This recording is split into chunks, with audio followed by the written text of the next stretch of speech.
आप चाहते तो भाजपा का आप दामन थाम सकते थे, क्योंकि भाजपा को ऐसे शिक्षित और विद्वान व्यक्तियों की जरूरत है, और वो उसकी कमी को महसूस भी करते हैं, मतलब उनकी आवश्यकता भी है ये। और वो चुनिंदा चुनिंदा अलग अलग सेक्टर्स में आप देखेंगे तो ऐसे ऐसे बुद्धिजीवी उन्होंने कनेक्ट किए हैं ताकि पार्टी को मजबूत किया जा सके। और आपके पास भी एक रास्ता था, वो बीजेपी में आप जा सकते हैं। एक तरफ था पथरीला, आपने लेकिन पथरीले रास्ते को चुना। आपने हरियाली को, आराम को और ऐशगाह को नहीं चुन करके आपने एक पथरीली राह समाजवादी पार्टी को चुना। तो इसके पीछे की क्या कारण?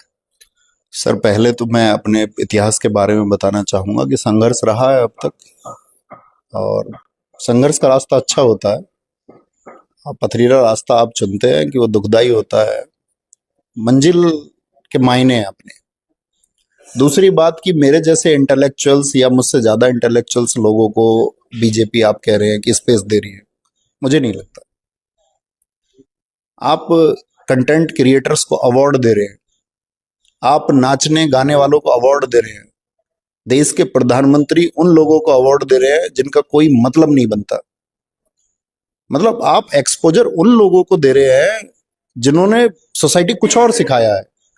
मुझे नहीं लगता कि कहीं भी इंटेलेक्चुअल्स को उन्होंने आगे बढ़ाया है। जो लोग धरातल पे काम कर रहे हैं, आज भी वो लोग सरकार के पास मदद मांगने जा रहे हैं अच्छे कामों के लिए, नहीं हो पा रही है। आप क्रिएटर्स तो आप जानते हैं ना, क्रिएटर अवार्ड कितने दिए गए, किन लोगों को दिए गए। वो एक आदमी था, क्या नाम था, एक बेकार सा शो लेके आए थे वो, शायद इलाहाबादिया नाम से था। तो वो समाज को क्या मैसेज दे रहे हैं वो लोग? ऐसे लोगों को आप अवार्ड दे रहे हैं। तो मुझे नहीं लगता कि वो इस तरह का स्पेस दे रहे हैं कि बुद्धिजीवी वर्ग को वो आगे बढ़ा रहे हैं। मैं आज भी जानता हूं कि बीजेपी, हमारे यहाँ पर जितने भी कंटेंट क्रिएटर्स हैं, चाहे उसके 5,000 सब्सक्राइबर्स हो, 10,000, 20,000, वो ये कहते हैं कि इनको आपका कब्जे में ले लो, ताकि एक सही बात भी ना उठा पाए। उन लोगों के अंदर एक डर बिठा दिया गया है।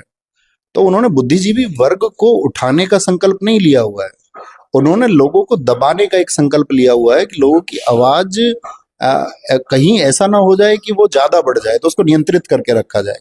इसलिए वो क्रिएटर्स पर ज्यादा ध्यान देते हैं, उनको कंट्रोल करके रखते हैं।